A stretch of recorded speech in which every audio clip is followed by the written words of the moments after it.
Now for updates on sports stories across the globe, Aaron Akerejola and Ebi Iyomon bring us this report from Morocco. A fantastic morning here in the city of Marrakesh. It's been football fiesta for the Super Eagles of Nigeria, from the Atlas Lions of Morocco, for the Teranga Lions of Senegal, and now living at the Pharaohs of Egypt. AB, we are now at that particular point, the semifinals, and there were four. Talk to me about these things before we focus on the Super Eagles.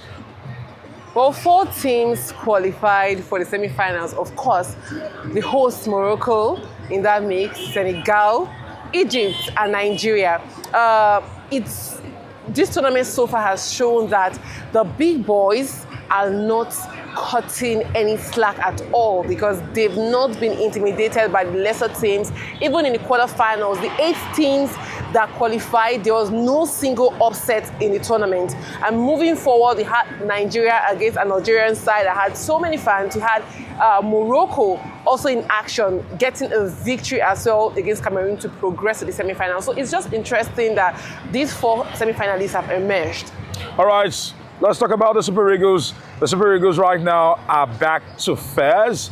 It seems to be their good luck charm, maybe, because Eric Schell, the coach of the side, has taken to life in Fez the cold, the rains, the weather, and maybe the fact that he's away from journalists. But one thing is certain, the Super Eagles have shone like a million stars in this particular tournament, having scored a whopping 14 goals, which is the most by any team in this tournament, and just considered only 4 in 5 games. And they know their next test will be arguably their biggest yet in this competition, understanding they'll be going against the host, some will say against the referee on the day, and some will say against the fans who have come out in their numbers to cheer the Atlas Lions of Morocco to the semi-finals. And this time around, they'll be hoping to do it again. But at the back of their mind, they will know that the Nigerian national team, at some point in the not distant past, came against Morocco, in Rabat, at the Moli Abdullah Stadium, and won that holy grail. Talking about the AFCON, the 10th one for the Super Falcons. And this time around, the Super Eagles will be hoping to do the same against the Atlas Lions. AB, talk to me about that thrilling encounter. They say Nigeria would have to contend against 3 forces: the players, the fans, and the referee. Do you agree with that? Well, it's a whole lot different elements. But the Super Eagles of Nigeria just need to go into that game with the mindset, mentality, and resilience. You just cited the case of the Super Falcons at the AFCON. They were resilient enough to come from 2 goals down, even with the host, the fans, and everything in the favor of Morocco. Now, coming into this game, Nigeria had already defeated 2 North African sides, and we know that North African sides are sides that have fans who are very, well, somebody likes to call them fanatics. They are very invested in football. Tunisia, Algeria, and now Morocco. They need to put in their A game the way they did against Algeria, or even better. Aaron, in that game against Algeria, you could not fault any player. Every player could have easily won the man of the match. True. From Bright Osayi Samuel to Bruno Oyemechi to Shemi Ajayi. There was also Calvin Bassey. The midfield, even when Wilfred Ndidi was brought out, Onyedika came in, stepped up. There was Frank Oyeka, Iwobi.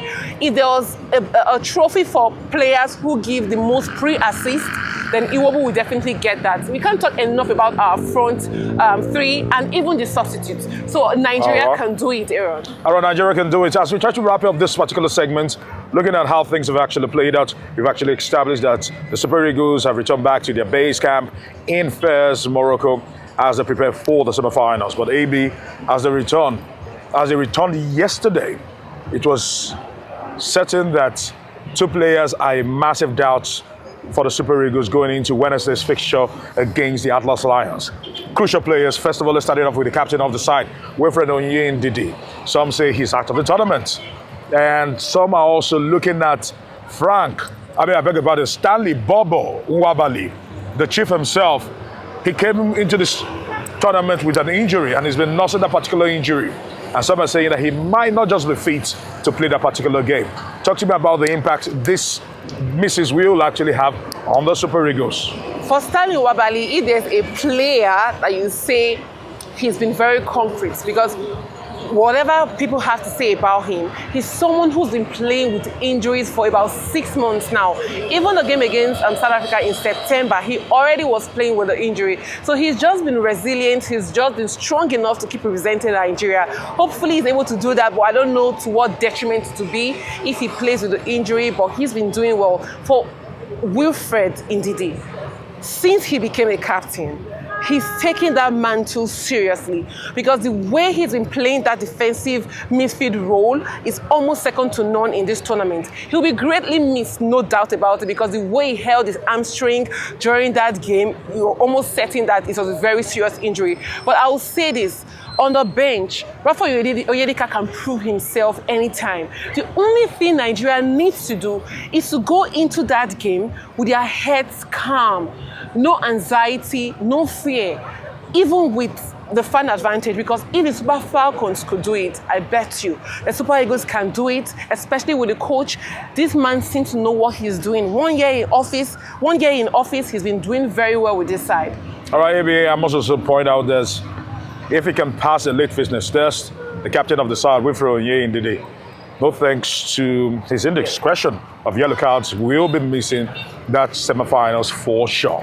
Whether he will not be fit for the finals or the third place match in Casablanca, we'll have to wait and see. But one thing is certain, the Super Eagles are in high spirit. They now are the team to beat in this tournament. And for the first time in more than a decade, we are seeing an attacking Super Eagles, we're seeing an accomplished Super Eagles, and we're seeing a Super Eagles that is full of goals. Baby, I cannot wait. Wednesday is coming. That's the size of the package today. Wednesday, save the date. Okay, Aaron Akerejola and Ebi Nyoma out there in Morocco covering the Super Eagles. And then, of course, just to add by way of footnote, we want to thank Alhaji Abdul Samad Rabiu, who is promising support, if they win against Morocco. A lot of money, $500,000, and $1 million if they bring home the cup.